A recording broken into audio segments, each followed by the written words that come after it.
And welcome to another tutorial on series, my second tutorial on series, for the purpose of the Edexcel Further Pure 1 Maths A-Level module, but should be applicable to most other further maths modules. As always, for more help with your maths, do check out the YouTube channel or my website.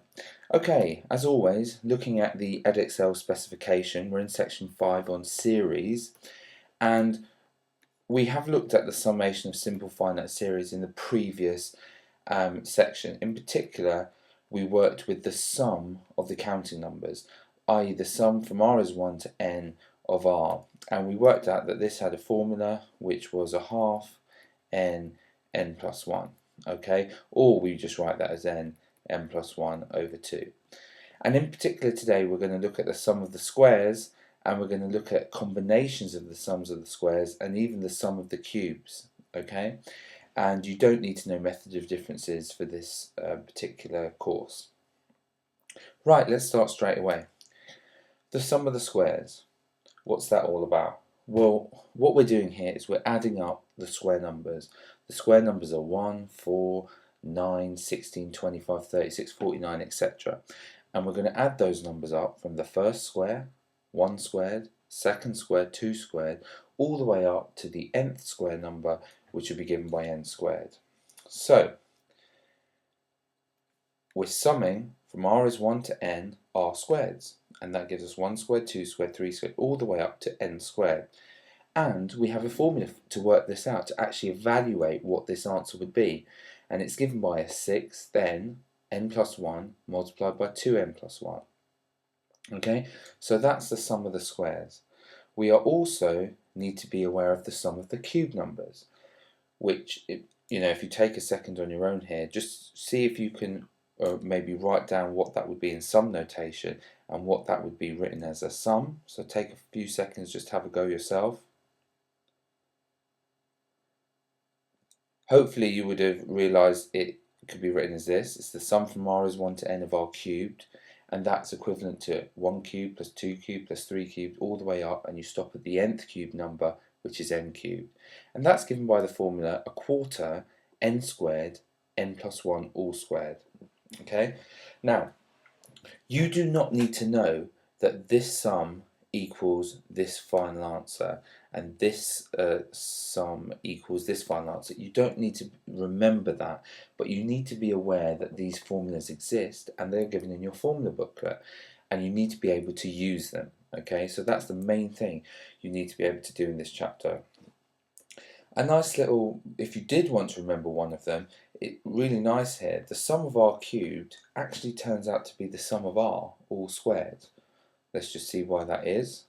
Remember from the first lesson on this, the sum from r is 1 to n of r is given by a half n plus 1. Okay, now if we were to take that and square it, i.e. take this and square it, we would end up with a quarter n squared n plus 1 all squared. So the sum of the cube numbers is actually the sum of the counting numbers, and you work that out and then you square it all. Okay? Now, you don't need to know that, it's just an interesting side fact. Now, these two formulae are given in the formula booklet, so you don't have to remember them, you just need to be able to apply them. Okay, let's move on to thinking about applying these. Before we get there, just need to point out something that's going to be helpful for us. You can split sums up as we saw in the previous tutorial. So if you're summing up some big cubic polynomial, you can break it into its component parts, and that's what I'm trying to show here. Now what I'm trying to show here is something like, say we took the example, the sum from r is 1 to n of something like 6r cubed plus 2r squared minus r minus 6. Okay, if we were trying to work out this massive thing, what we could do is we could break it into its component sums.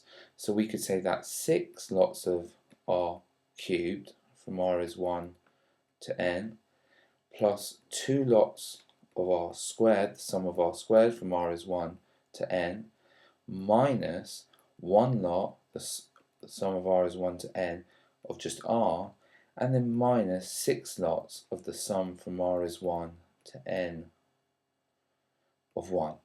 Okay, we could break that up into the things we know. And now we know a formula for this. Here, we know a formula for this, given on the last page. We know a formula for this, given on the last page. We know a formula for this, given in tutorial 1. And we know a formula for this, given in tutorial 1. And we could substitute those in and then work out a simple expression for this answer. Okay, so that's the type of thing we're going to use today, and we're going to use this splitting up sums into sums you know to make it to help you get results. Right, so here's example 1. Find the sum of the following series. Now, let's take this. That's our question. Now, the first thing to do here would be to multiply out this particular sum, because at the moment we've got 3 things multiplying together, so we don't know how to sum up things multiplying as such, but we might be able to work out the sum once we've multiplied it all out. So let's multiply this out. So this would be the sum from r is 1 to n. Okay, I'm going to keep that at, that would be r squared plus 3r. Okay, I'm multiplying these two sections here, multiplied by 2r minus 1. Okay, and then I'm going to multiply this out here. The sum from r is 1 to n. Okay, that times that would give me 2r cubed. That times that would give me minus r squared. That times that would give me plus 6r squared. So we get plus 5r squared. Okay, and lastly, that times that would give me minus 3r. So if you multiply all this out and combine like terms, you should get that. Now, we can break this up into sums we know. This would be 2 lots, the sum of r cubed, plus 5 lots, the sum of r squared, minus 3 lots, the sum of r. Okay, and obviously r going from 1 to n, you should write in r going from 1 to n, and r going from 1 to n. Now we can use our formulae for these things that we know. Okay, and this would be 2 multiplied by, well, the sum of the cubes, we've seen that on the previous slide, that's a quarter n squared, n plus 1, all squared. The sum of the squares, well, we've got 5 lots of, and this is a sixth, remember, n plus 1, 2n plus 1. And lastly, we've got 3 lots of the sum of just the normal numbers, which is a half n plus 1. Okay? Now, key thing to probably do here, I would just multiply out these various things here, and I would just say that 2 times a quarter is a half, so half n squared n plus 1 all squared, plus 5/6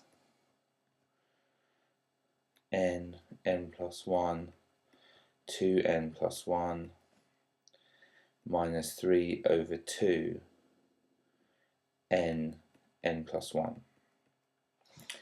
Okay, and we're looking fairly good now. Now here's probably one of the trickiest things here. What I would do at this stage is I would factorize as best I can. Is there anything that goes into each of these 3 terms? Well, yes. There's an n plus 1 and an n in each. Okay, so I would factorize out an n and an n plus 1. Okay, I would also divide out or factorize, okay, the smallest fraction I can.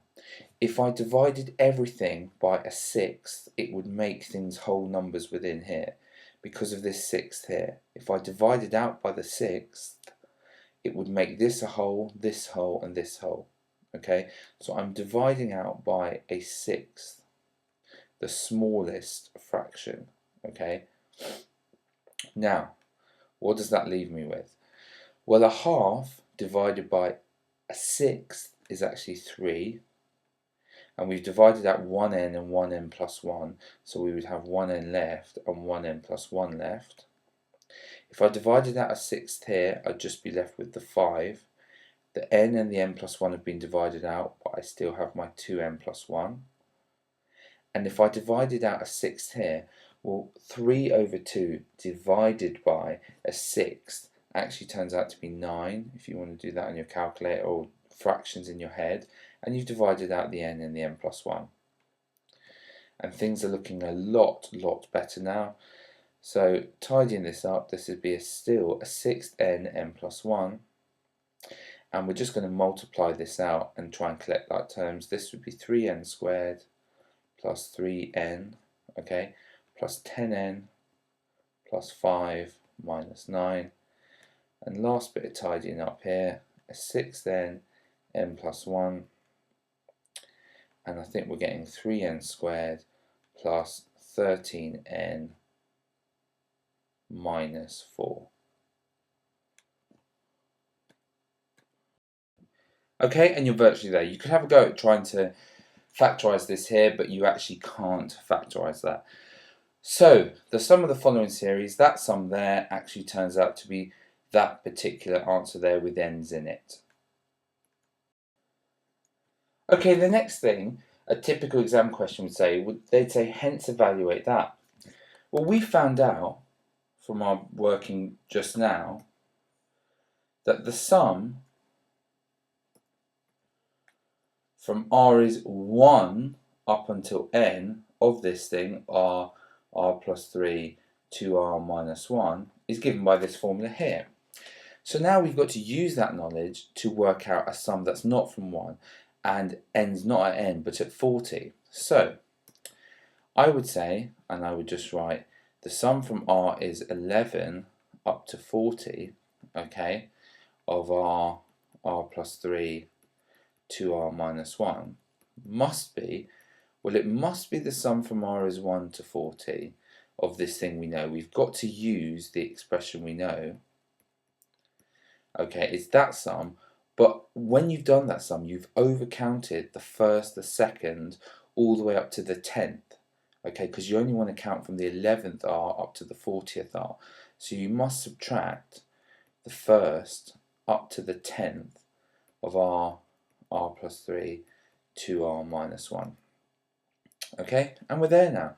All you've got to do here, this particular thing here, is when n is 40, is the expression above when n is 40, and this is the expression above when n is 10. And all you've got to do is substitute those values into this. So that will be a sixth, okay, multiplied by 40, multiplied by 41, okay, and then multiplied by 3 times 40 squared plus 13 times 40 minus 4. Subtract, okay, a sixth, 10 times 11, and then the same thing here. 3 times 10 squared plus 13 times 10 minus 4.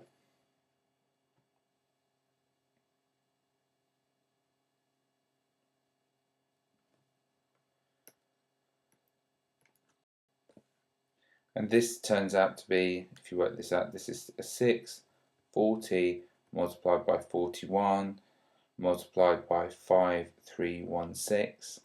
All this expression turns out to be 5316. Subtract the 6, 10 multiplied by 11, and all this expression here turns out to be 426.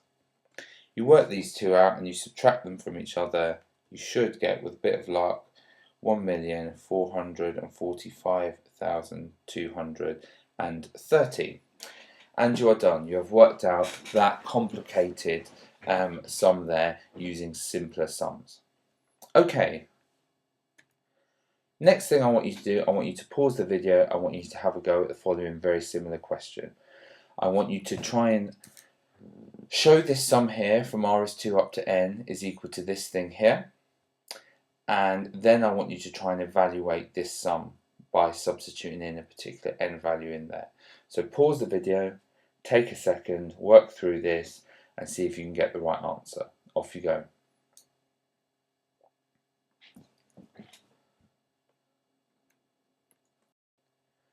Okay, let's have a go at this. The first thing, when you're dealing with this sum, you're summing from r is 2 up to n r squared r multiplied by 1. The thing you're summing you should really multiply out, okay, so you can use easier sums to work it out. So the first thing is to recognise that that's the sum from r is 2 to n of this expression multiplied out, i.e. r cubed minus r squared. Okay, then you should split that sum up from r is 2 to n of r cubed and subtract the sum from r is 2 to n of r squared. Okay, and now we can use the sums we know. Now be very careful here. We don't know the sum from r is 2 to n of r cubed. We don't know that. But we do know the sum from r is 1 up to n of r cubed. We know an expression for that. But we've overcounted the case when r is 1. So we need to subtract the r is 1 case, i.e. 1 cubed. And similarly here, we don't know the sum from r is 2 to n of r squared, but we do know the sum from r is 1 to n of r squared, and we've overcounted the case when r is 1, so we need to subtract 1 squared, which obviously is 1.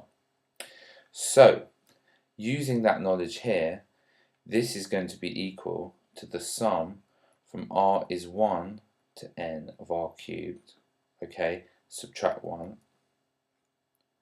and we're subtracting all the answer to this. We're subtracting the answer from r is 1 to n of r squared, subtract another one.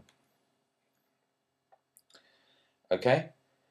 And actually what happens here is this minus 1 cancels because this turns out to be subtract negative 1, which is plus 1. So we actually do get the sum from r is 1 to n of r cubed minus the sum from r is 1 to n of r squared. Okay? Right, now we're going to use our formulae. The formula for this, the sum of r cubed, well that's a quarter n squared, n plus 1 squared, and this here is a sixth n, n plus 1, 2n plus 1.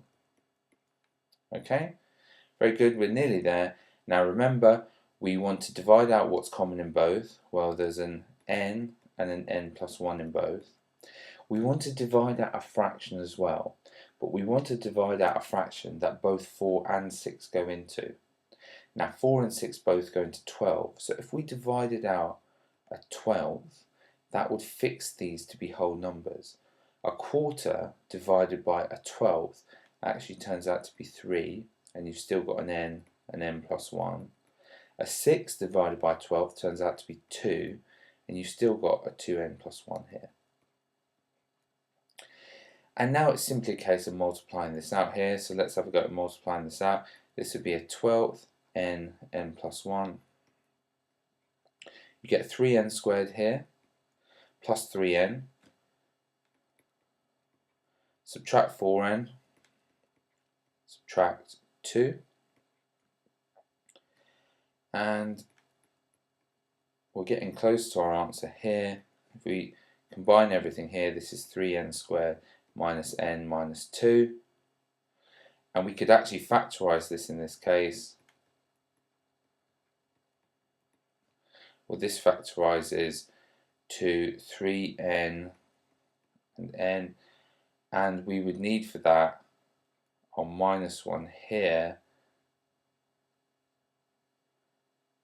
and our plus 2 here, and then we're virtually there, but we notice that n plus 1 times n minus 1 is actually n squared minus 1, and we have our 3n plus 2.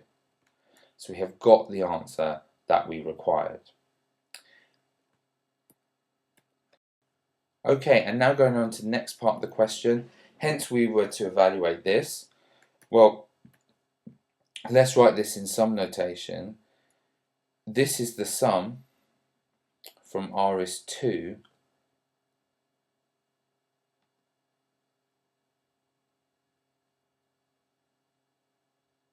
okay, up to 31 of r squared r minus 1. Now how do we know that?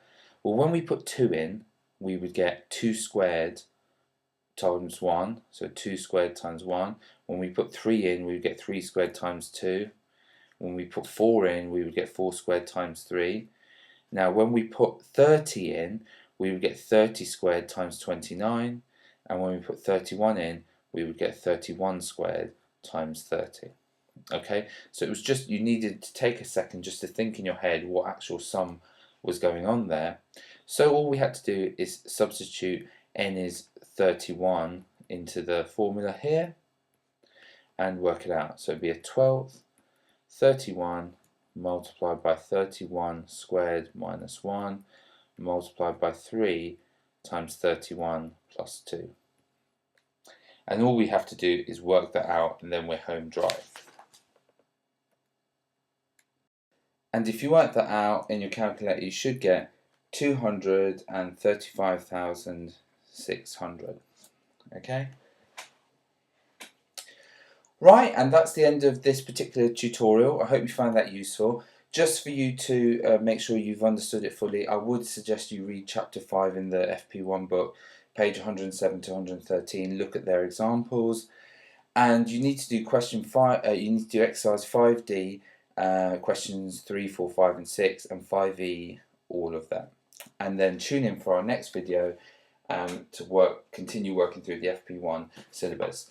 Thank you for watching, and I hope you found the following useful.